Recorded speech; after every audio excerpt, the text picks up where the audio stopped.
Hi everyone, thanks for watching. This is Dr. B. So let's talk about this Frederick trip that my sister and I took. Actually, the Colorado trip, not just Frederick. So it was a 14-hour journey. We took a road trip through Iowa and Nebraska and finally made it into Colorado. And it was an interesting journey, that's for sure. A lot has happened. We've learned a lot, and I'm just trying to figure out how to put it in a way that it makes sense. So I'm just going to start at the beginning. Colorado, finally, and we're at a rest stop now, just chilling like a villain. They have a big trail here, like anyone would want to go hiking while they're resting. But look, they also have an area for Martin Dean to come exercise. So sweet of them. So the first thing that we noticed when we entered Colorado was a sign for Keensburg. And I recalled that the CERVI ranch was located in Keensburg, or around Keensburg, in Roggen actually. So I suggested that we go check it out and see what we can find. I was particularly interested in the consistency of the soil on the ranch because I wanted to know how long it would take someone to dig a shallow grave.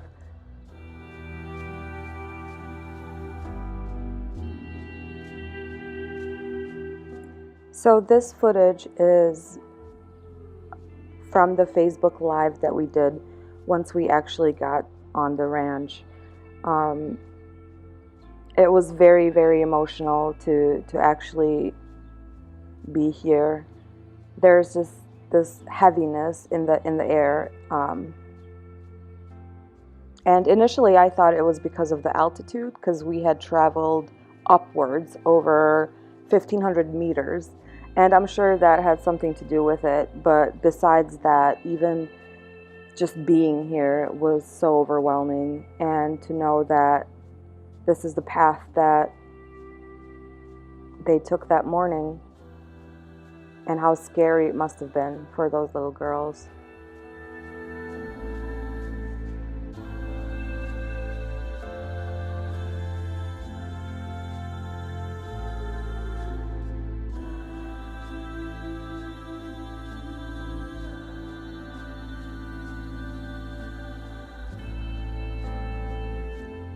So I cut out some of the drive up there, and it's a very long drive, and it's very complicated because a lot of these little roads aren't on the map, so you really have to kind of pay attention. But nevertheless, I mean, you can tell just how desolate it is, how dusty it is, how just scary it is. And it was like surreal being there in person. Both my sister and I were overcome with emotions, and just seeing those batteries, it's devastating. It really is devastating.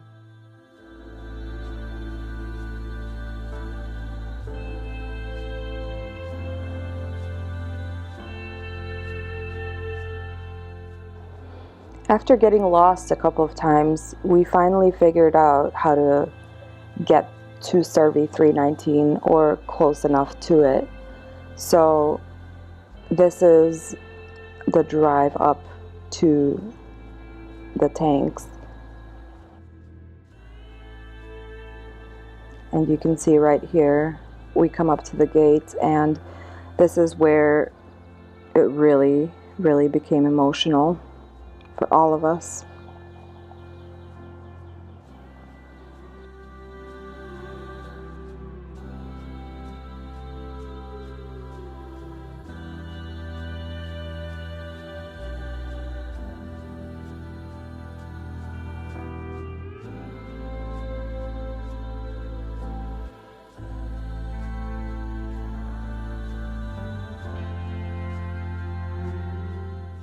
And here I was actually looking at the consistency of the ground, and this is sped up a little bit, so I'm not actually moving that fast. But you can see that the entire ground is covered by sand, very soft sand at that. So it is, in my opinion, that it would not be difficult for Chris to dig a grave, a shallow grave at that, on his own, especially having tools that he had, like the shovel and everything else. So I was really, really surprised with that.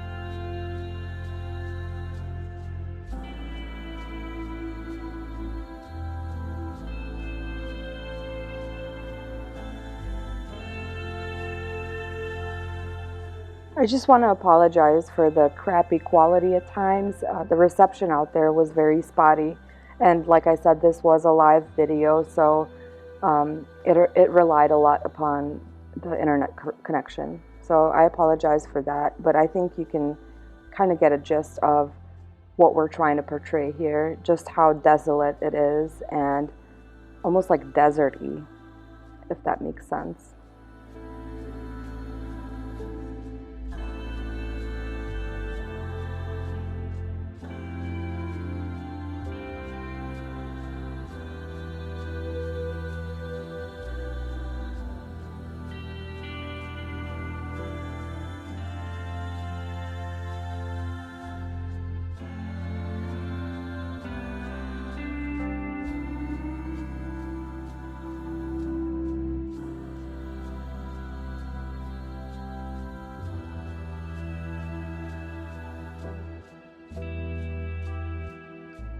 After CERVI, we went to our hotel finally to just check in and to gather ourselves and figure out what we're going to do next.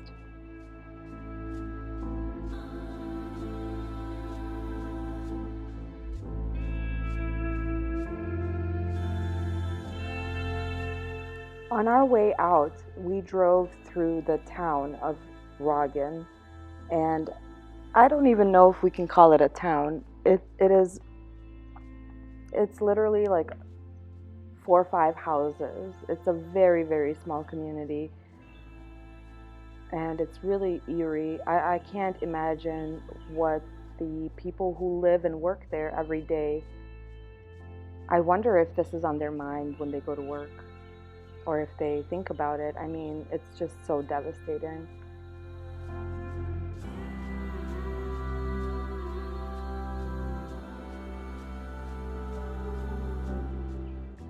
And while we were at CERVI, something caught my eye, and I had to stop.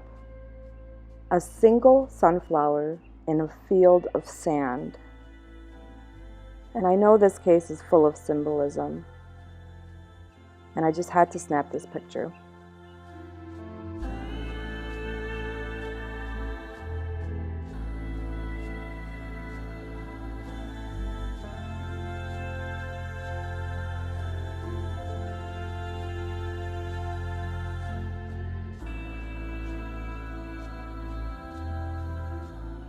Once we got settled in, we thought, where should we go first? So on our second day, we went to Dave Bunk's Minerals because it bothered me that Chris was researching minerals and rocks for 4 hours, and specifically Dave Bunk Minerals. So of course we went in and asked some questions. We weren't really prepared because I didn't think this through well enough, so I made a complete ass of myself in front of Dave Bunk himself. And how I did that was as I said, like, we weren't prepared and didn't really know how to approach him. So we just started asking some questions about minerals. And mind you, we have no idea about rocks, minerals, whatever. And at one point,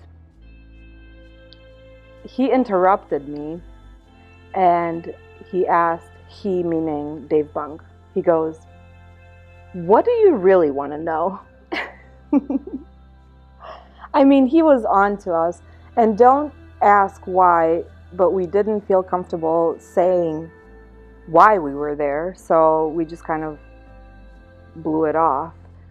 But it was embarrassing, and we do not speak of this.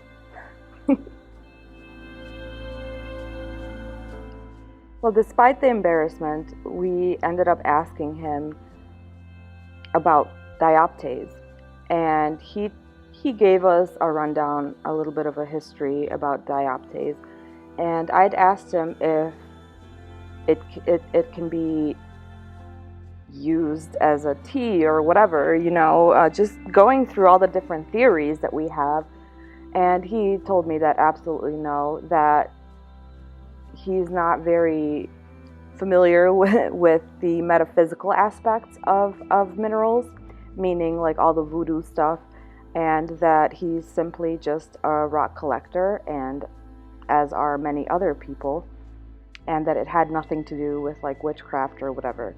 So that made sense to me, actually, and it made sense. I don't remember where I read it, but I think Chris said that NK has like an entire like cabinet, or like a display of minerals. And and another thing that Dave Bunk said is that you cannot dissolve dioptase in water, and he said if you want to give someone hydrochloric acid to drink, that's where dioptase will dissolve. So he has a dry sense of humor as well, which I loved. But yeah, so I think it's safe to say that there was no weird stuff going on with the crystals and the rocks. I think that NK probably only collects them.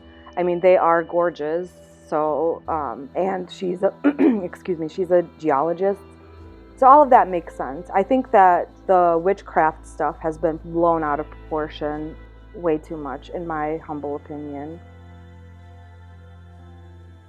So after that disaster with Dave Bunk, we decided to recreate Chris's movements from August 8th. And we started off at NK's old apartment building, and we drove to Saratoga Drive. We did this on Facebook Live as well, so here's a clip of that.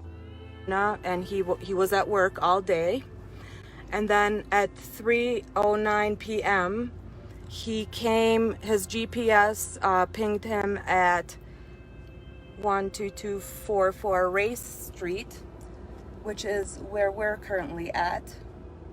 And this is where his car was parked for 3 hours while he was at NK's house. And she lives in these apartment complexes right here, or used to anyways.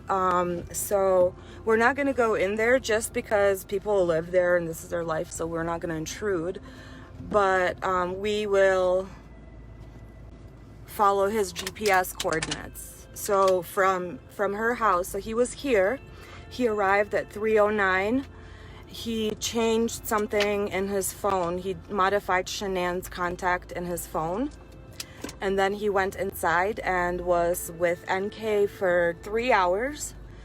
And then he left at 6 p.m. and drove home, which is what we're going to do now. We're going to drive the route that he took back to his house. And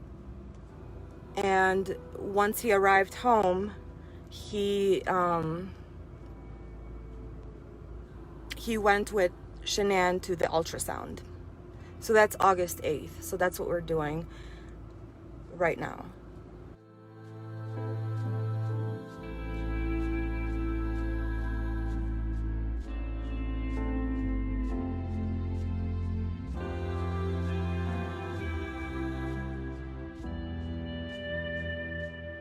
The drive there was pretty boring, and I sped this up as well, but another reason why I wanted to take this drive was because this would be the drive that NK would have taken that morning if she was going to work, the morning she pinged in Frederick.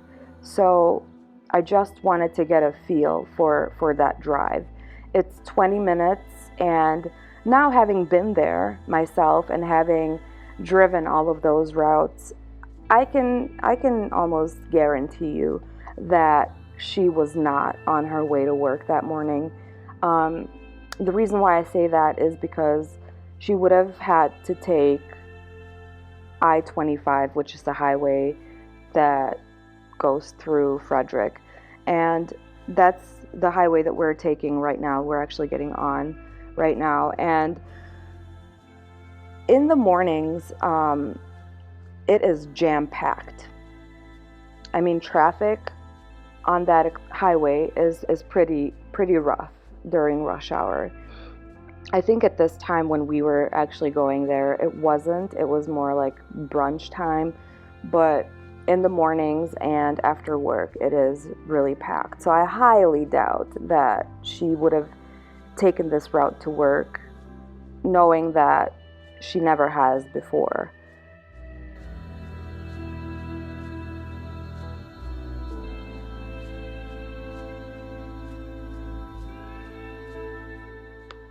Once we started approaching Frederick and we started seeing the exits for Frederick, it's funny how the two towers that she pinged at are like right there, as is the McDonald's. And it started making sense, not only with just being there, but also in our conversations with Vanessa from Unmasked, whom we've met up with later on. But it's interesting that the McDonald's in question is right as you get off the expressway. So any cameras that McDonald's would have would capture people getting off and on the highway. So I thought that was interesting. And in the records release that we obtained, we did get a bunch of McDonald's footage.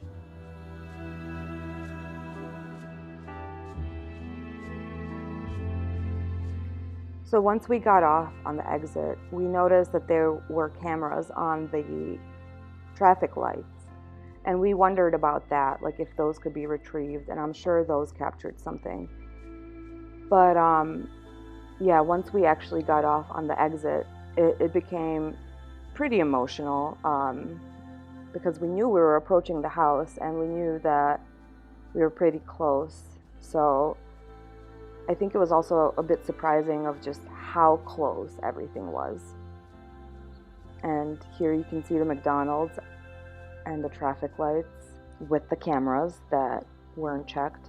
We asked Amanda about those cameras, by the way, and she said that they never retrieved them, that those cameras and the footage belongs to the Colorado Department of Transportation, which I thought, okay, so you could still get them, right? But the answer was no.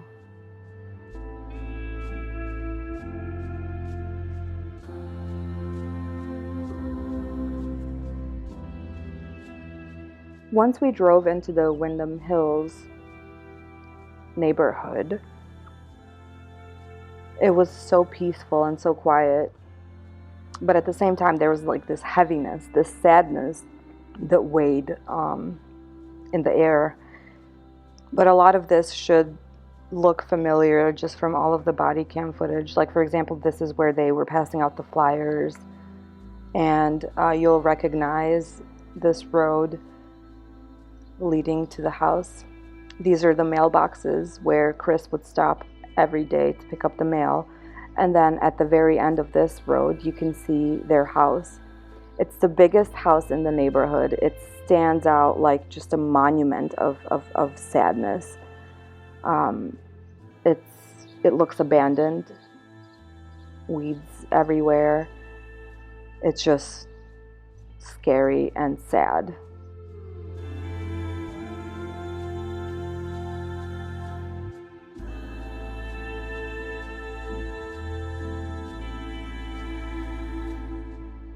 So as I've mentioned before, this was all recorded on Facebook Live, and we were also answering questions along the way. Like, we wanted to see the gravel path, the size of it, and just kind of like check out all the different angles. So let's just play a clip from that live. So right now I'm on the street. This is public property. I'm not on private property. I'm walking on a sidewalk right now. Okay, I'm trying to not get houses of people that are living here because it's their privacy. So I just want to show these trees.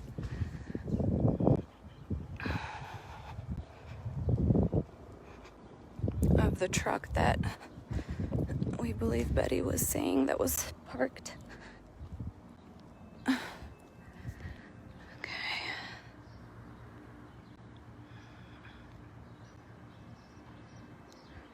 So, yeah. I'm shaking, guys, so if it's like, I'm like really, really shaky. And my heart is like pounding so bad. Okay, so here's the gravel path.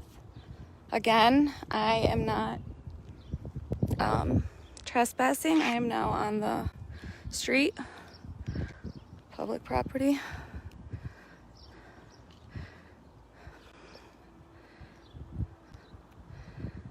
I'm shaking, guys.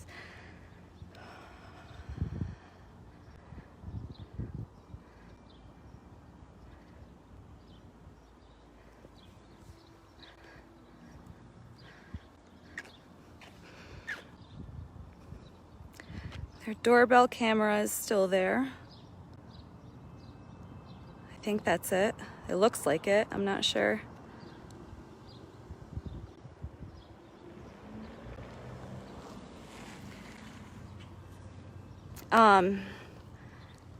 Because I'm outside and the sun is directly in my face and it's darkening my screen, I'm having a hard time seeing comments. So sorry if I'm not responding. I'm really not ignoring you.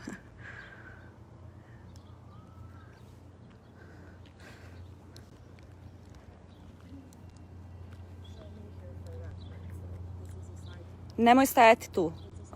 Yeah, that's a sidewalk.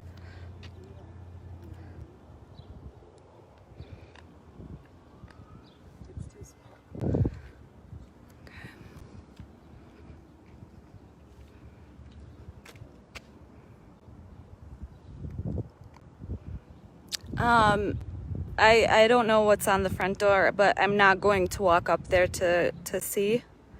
If I had a guess, it may be because the house is vacant. Yeah. So notices for that. Just thinking.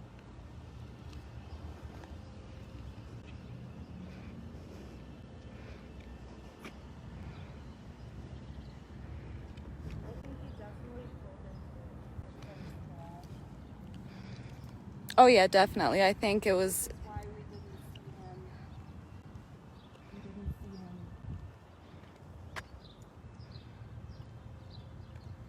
And this branch right here. Oh, there's the infamous security footage tree. It's not even a bush. It's two freaking trees. And in my opinion, do you see the branch that's sticking out there? Mm-hmm. I think on the CCTV, as the wind is blowing, do you see how it's moving? And I think it creates the effect of the ponytail. Because he's coming from out here, so his head, do you see what I mean? Like the effect?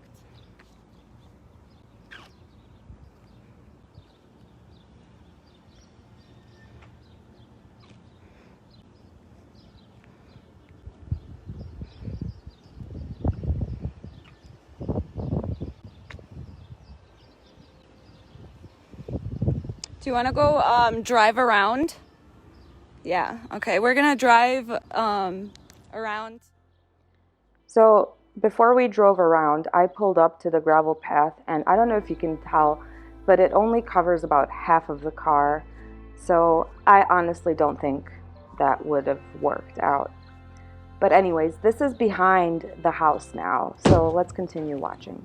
So we are in the neighborhood behind their house, the one that was still in construction in 2018. And there's the back of their house. Wow, it looks just so ingrown, like everything is. I know. Oh my God. I got a headache again. Holy crap, this is like, oh my goodness.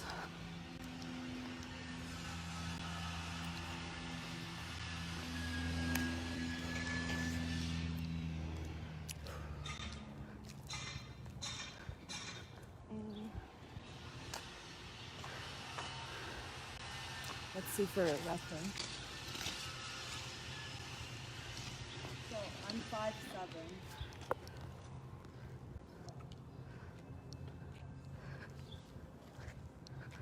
It's so much smaller in person.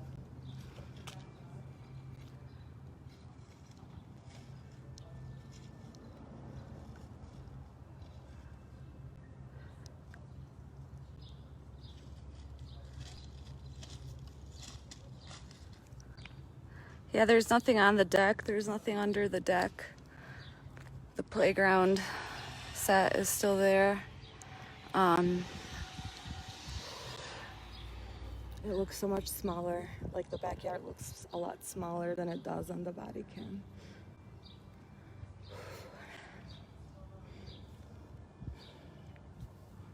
Oh, I gotta walk away. Look. Oh my God.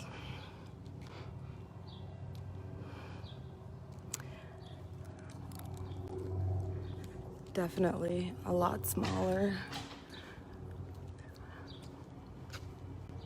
Wow. And I don't know, this window just looks kind of, I don't know, smaller than it looks on the footage. Oh my God, this is so sad.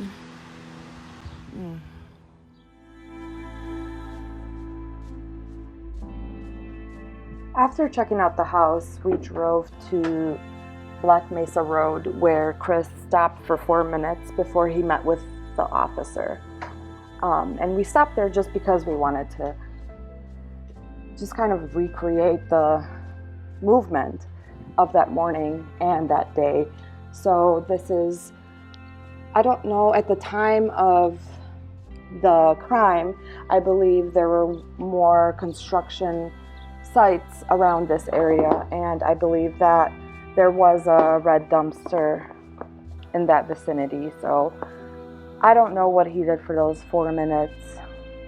Neither do law enforcement, obviously, but I don't know if he disposed of evidence. I don't know if he had anything with him. It's just this part is not clear to me. So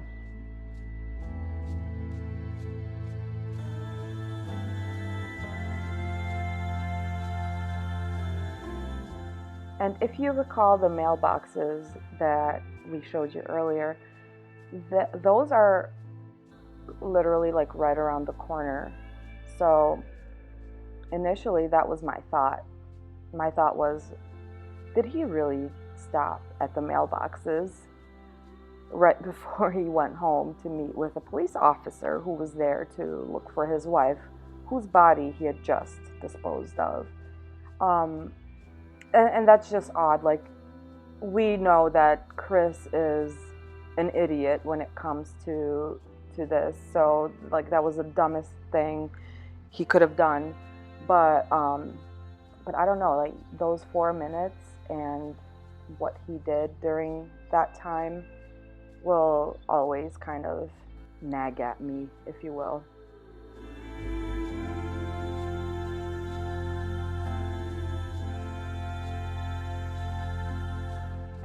And we know that he had Shanann's watch on him at that time.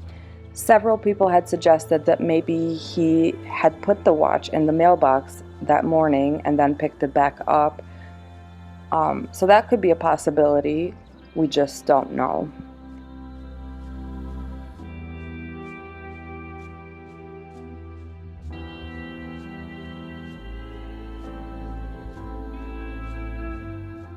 On our way out of the neighborhood, we stopped by the house again just to get another glimpse at it. We came back to the house on our last day as well, just to leave some flowers at the door for the victims. And we had members of our group write messages for the victims if they wished to do so. So on our last day, we stopped back again and left those flowers.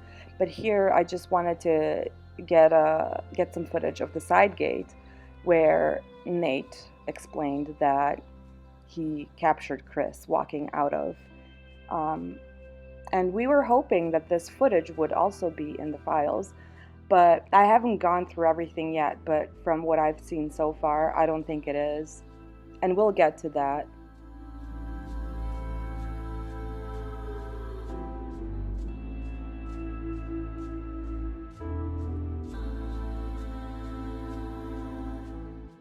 After we left the neighborhood, we went back to our hotel, and we had made plans to meet up with Vanessa from Unmasked for dinner at the Lazy Dog. And we know that the Lazy Dog has been a subtopic of discussion in this case because of the two menus and NK's interview. So we went to the Lazy Dog, and unfortunately, the wait time was over an hour. So we ended up going to the Rusty Bucket, and well, actually next to the Rusty Bucket, because the Rusty Bucket right now is closed. So we were at the plaza where NK and CW hung out. Recall NK's interview in which she said that the Lazy Dog was one of the only times that they were out in public. Well, I can confirm now that that's not true at all, because this Orchard Mall place is not a place where you go to hide.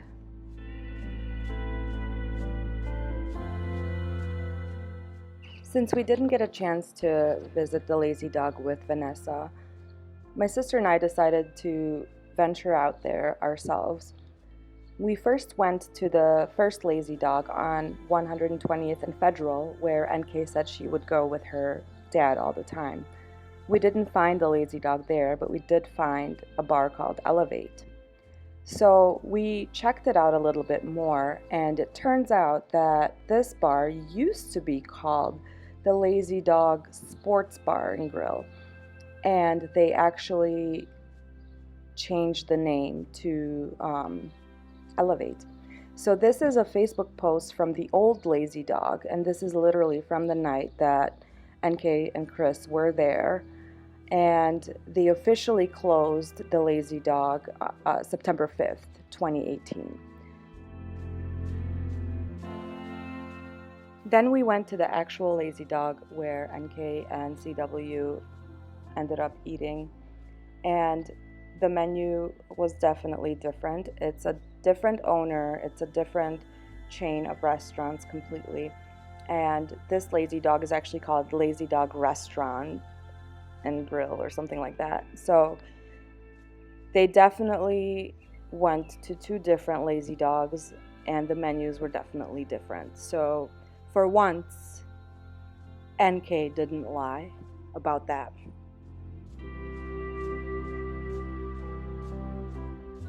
On our last day, we went to Frederick to pick up the files. We met up with Vanessa again from Unmasked, and we took a deep breath and we went in. The first thing that we noticed in the police station was a plaque that was dedicated to the officers who investigated the Watts murder case. And we thought that was a little bit odd, just weird. So we finally got the files and we had a little conversation with Amanda. And the conversation was very weird because, as you know, they've been kind of holding back a lot of these files, and we were initially supposed to get a lot more than what we actually got. So we just had a couple of questions for Amanda. We recorded our conversation with Amanda, and the reason why we did that is only because emotions were running high for everyone, and we wanted to make sure that we clearly understood exactly what was going on with the release of the records and who the custodian of the records is and who's putting a stop to us getting all of the files, and just kind of trying to understand what exactly is going on. The conversation is recorded. However, we're not sure about the legality of releasing that recording, so I'm going to refrain from that for now, but I will try to transcribe and summarize what Amanda did tell us. And one of the things that she did tell us is that the phone records cannot be released because it contains information about friends and family that is not relevant to the case. So when we asked Amanda that we already know all the family and friends in this case, she kind of like deferred it back to the district attorney and said that in actuality, he's the custodian of the records, and after discussing it with him, they have decided that they would not release the rest of the records, including the phone records as well as the video of NK's interview. So all of that was just weird. At one point, I asked Amanda point blank, so is it the DA that we have to take this up with? And she pretty much said yes. Like, she nodded her head and said yes, and I understand that they are within their legal limits, but at the same time, I also feel like there's a lot that's being kind of held back from the public. I believe that the reason for this is that there is likely still an open and active investigation, not with the Frederick Police Department. So the case of the Watts homicides is closed. That leaves another agency, either like the CBI or the FBI. So in my opinion, there must be an entire different case that's currently being investigated. And that's pretty much the gist that I got from our conversation. I've told Amanda, and I've also told our group members that we will be getting together and we will be drafting an appeal to the judge, because the reason that was given to us is complete BS in my opinion, and it's very vague. They didn't specify why exactly it wouldn't be in the public interest. So if there is an open investigation, obviously we don't want to interfere with that. But I think appealing their decision and taking it to a judge to decide would probably be the best way to go about this. As you can imagine, we didn't get a chance to go through all of the files. We're going to be discussing the contents of the files in more detail, and we will also analyze any new data that is in there. So stay tuned.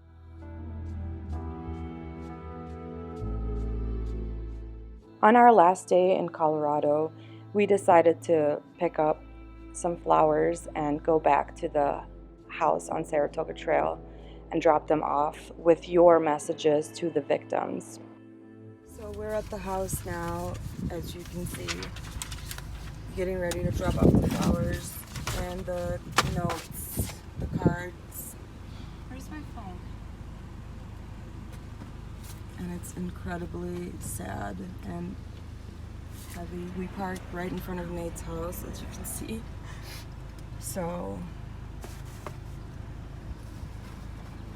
and I added a little note from all of us. Well,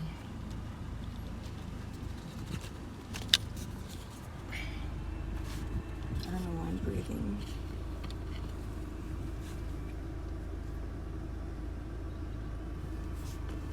And I thought it was cute that there was 4 flowers. As you can imagine, it was very emotional leaving those flowers. One of our group members is friends with Nicole Atkinson, actually, and she messaged her about the flowers. And Nicole Atkinson actually decided to pick up those flowers because she said that the HOA is very strict and they don't let people leave things around. So she asked if she could pick it up and hold it for us, and of course we agreed to that. So it's very comforting to know that our messages of love and support are in safe hands.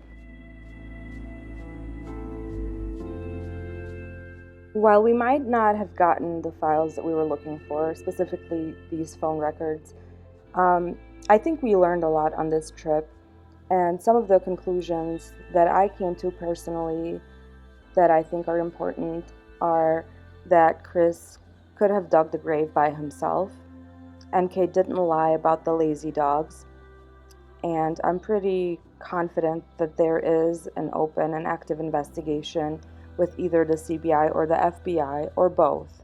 I'm still processing a lot of the emotions and a lot of my thoughts. This is just kind of like a summary of our trip and just some of the major findings, but we will definitely be diving in deeper, and I definitely would like to hear your thoughts about everything.